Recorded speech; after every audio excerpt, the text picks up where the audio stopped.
पार्वती जी का परमेश्वर शिव की महत्ता का प्रतिपादन करना, रोष पूर्वक जटिल ब्राह्मण को फटकारना, सखी द्वारा उन्हें फिर बोलने से रोकना तथा भगवान शिव का उन्हें प्रत्यक्ष दर्शन दे अपने साथ चलने के लिए कहना। पार्वती बोली, बाबा जी, अब तक तो मैंने यह समझा था कि कोई दूसरे ज्ञानी महात्मा आ गए हैं, परंतु अब सब ज्ञात हो गया।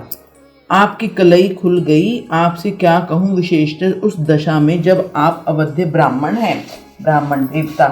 आपने जो कुछ कहा वह सब मुझे ज्ञात है, परंतु वह सब झूठा ही है, सत्य कुछ नहीं है।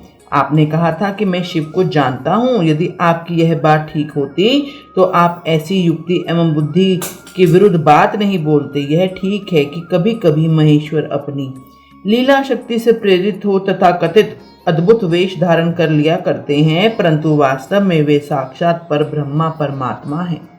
उन्होंने स्वेच्छा से ही शरीर धारण किया है। आप ब्रह्मचारी का स्वरूप धारण कर मुझे ठगने के लिए उद्यत हो आए हैं और अनुचित एवं असंगत युक्तियों का सहारा ले छल कपट से युक्त बातें बोल रहे हैं। मैं भगवान शंकर के स्वरूप को भलीभांति जानती हूँ, इसलिए यथा योग्य विचार करके उनके तत्व का वर्णन करती हूँ। वास्तव में शिव निर्गुण ब्राह्मण हैं, कारणवश सगुण हो गए हैं। जो निर्गुण हैं, समस्त गुण उनकी जिनके स्वरूप भूत हैं, उनकी जाति कैसी हो सकती है? ये भगवान सदाशिव समस्त विद्याओं के आधार हैं।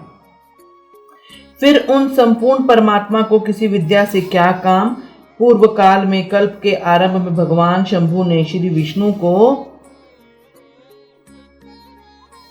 उच्छ्वास रूप से संपूर्ण वेद प्रदान किए थे, अतः उनके समान उत्तम प्रभु दूसरा कौन है? जो सबके आदि कारण हैं, उनकी अवस्था तथा आयु का मापतोल कैसे हो सकता है? प्रकृति उन्हीं से उत्पन्न हुई है, फिर उनकी शक्ति का दूसरा क्या कारण हो सकता है? जो लोग सदा प्रेम पूर्वक शक्ति के स्वामी भगवान शंकर का भजन करते हैं, उन्हें भगवान शंभु प्रभु शक्ति, उत्साह शक्ति और मंत्र शक्ति, ये तीनों अक्षय शक्तियां प्रदान करते हैं। भगवान शिव के भजन से ही जीव मृत्यु को जीत लेता है और निर्भय हो जाता है, इसलिए तीनों लोकों में उनका मृत्युंजय नाम प्रसिद्ध हुआ है। उन्हीं के अनुग्रह से विष्णु तत्व को, ब्रह्मा ब्रह्म तत्व को और देवता देव तत्व को प्राप्त हुए। शिव जी का पक्ष लेकर बहुत बोलने से क्या लाभ? वे भगवान स्वयं ही महाप्रभु हैं। कल्याण रूपी शिव की सेवा से यहाँ कौन मनोरथ सिद्ध नहीं हो सकता? उन महादेव जी के पास किस बात की कमी है जो वे भगवान सदाशिव स्वयं मुझे पाने की इच्छा करें? यदि शंकर की सेवा ना करें तो मनुष्य 7 जन्मों तक दरिद्र होता है। उन्हीं के सेवा से सेवक को लोक में कभी नष्ट ना होने वाली लक्ष्मी प्राप्त होती है। जिनके सामने 8 सिद्धियां नित्य आकर सिर नीचा कर किए इस इच्छा से नित्य करती हैं कि वे भगवान हम संतुष्ट हो जाएं, उनके लिए कोई भी हितकर वस्तु दुर्लभ कैसे हो सकती है? यद्यपि यहाँ मांगलिक कहीं जाने वाली वस्तुएं शंकर का सेवन नहीं करती, तथापि उनके स्मरण मात्र से ही सबका मंगल होता है। जिनकी पूजा के प्रभाव से उपासक की संपूर्ण कामनाएं सिद्ध हो जाती हैं, सदा निर्विकार रहने वाले उन परमात्मा शिव में विकार कहाँ से आ सकता है? जिस पुरुष के मुख में निरंतर शिव का मंगलमय नाम निवास करता है, उसके दर्शन मात्र से ही अन्य सब सदा पवित्र होते हैं। जैसा कि आपने कहा है, वे चित्त का भस्म लगाते हैं, परंतु यदि उनका लगाया हुआ भस्म अपवित्र होता तो उनके शरीर से झड़कर गिरे हुए उस भस्म को देवता लोग सदा अपने सिर पर कैसे धारण करते? जो महादेव सगुण होकर तीनों लोकों के कर्ता धर्ता और हर्ता होते हैं तथा निर्गुण रूप से शिव कहलाते हैं, वे बुद्धि के द्वारा पूर्ण रूप से कैसे जाने जा सकते हैं? पर ब्रह्मा परमात्मा शिव का जो निर्गुण रूप है, उसे आप कैसे बहिर्मुख लोग कैसे जान सकते हैं? जो दुराचारी और पापी हैं, वे देवताओं से बहिष्कृत हो जाते हैं। ऐसे लोग निर्गुण शिव के तत्व को नहीं जानते। जो पुरुष तत्व को ना जानने के कारण यहाँ शिव की निंदा करता है, उसके जन्म भर का सारा संचित पुण्य भस्म हो जाता है।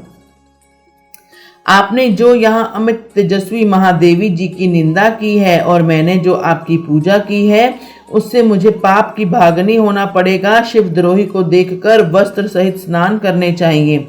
शिवद्रोही का दर्शन हो जाने पर प्रायश्चित करना चाहिए। इतना कहकर पार्वती जी उस ब्राह्मण पर अधिक रुष्ट होकर बोली, अरे दुष्ट, तूने कहा था कि मैं शंकर को जानता हूँ, परंतु निश्चय ही तूने उन सनातन शिव को नहीं जाना है। भगवान रुद्र का तो जो जैसा कहता है वैसे ही क्यों ना हो, उनके जैसे भी बहुसंख्यक रूप क्यों ना हो, सतपुरुषों के प्रियतम नित्य निर्विकार वे भगवान शिव ही मेरे अभिष्टम देव हैं। ब्रह्मा और विष्णु भी कभी उन महात्मा हर के समान नहीं हो सकते। फिर दूसरे देवताओं की तो बात ही क्या है, क्योंकि वे सदैव काल के अधीन हैं। इस प्रकार अपनी शुद्ध बुद्धि से तत्व विचार के मैं शिव के लिए वन में आकर बड़ी भारी तपस्या कर रही हूँ। वे भक्तवत्सल सर्वेश्वर शिव ही सब हम सबके परमेश्वर हैं। दीनों पर अनुग्रह करने वाले उन महादेव को ही प्राप्त करने की मेरी इच्छा है।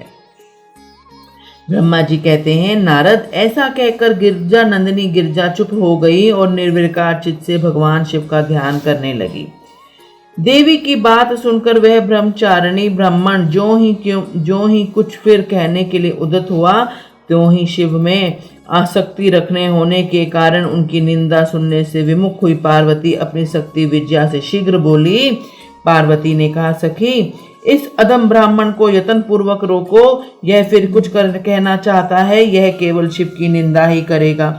जो शिव की निंदा करता है केवल उसी को पाप नहीं लगता, जो उसकी निंदा सुनता है उसको भी पाप लगता है, पाप का भागी होता है।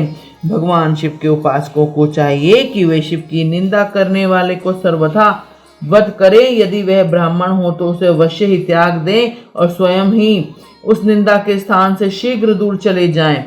यह दुष्ट ब्राह्मण फिर शिव की निंदा करेगा। ब्राह्मण होने के कारण यह वध्य तो नहीं है, अतः त्याग देने योग्य है। किसी तरह भी इसका मुंह नहीं देखना चाहिए। इस स्थान को छोड़कर हम लोग आज ही किसी दूसरे स्थान में शीघ्र चलें, जिससे फिर इस अज्ञानी के साथ बात करने का अवसर ना मिले। ब्रह्मा जी कहते हैं, नारद, ऐसा कहकर उमा ने जो ही अन्यंत्र जाने के लिए पैर उठाया, त्यों ही शिव ने अपने साक्षात स्वरूप से प्रकट हो प्रिया पार्वती का हाथ पकड़ लिया। शिवा जैसे स्वरूप का ध्यान करती थी वैसे ही सुंदर रूप धारण करके शिव ने उन्हें दर्शन दिया। पार्वती ने लज्जावश अपना मुंह नीचे की ओर कर लिया। तब भगवान शिव उनसे बोले, प्रिय, मुझे छोड़कर कहाँ जाओगी? अब मैं फिर कभी तुम्हारा त्याग नहीं करूँगा। मैं प्रसन्न हूँ, वर मांगो, मुझे तुम्हारे लिए कुछ भी अदेय नहीं है। देवी, आज से मैं तपस्या के मोल खरीदा हुआ तुम्हारा दास हूँ। तुम्हारे सौंदर्य ने भी मुझे मोह लिया।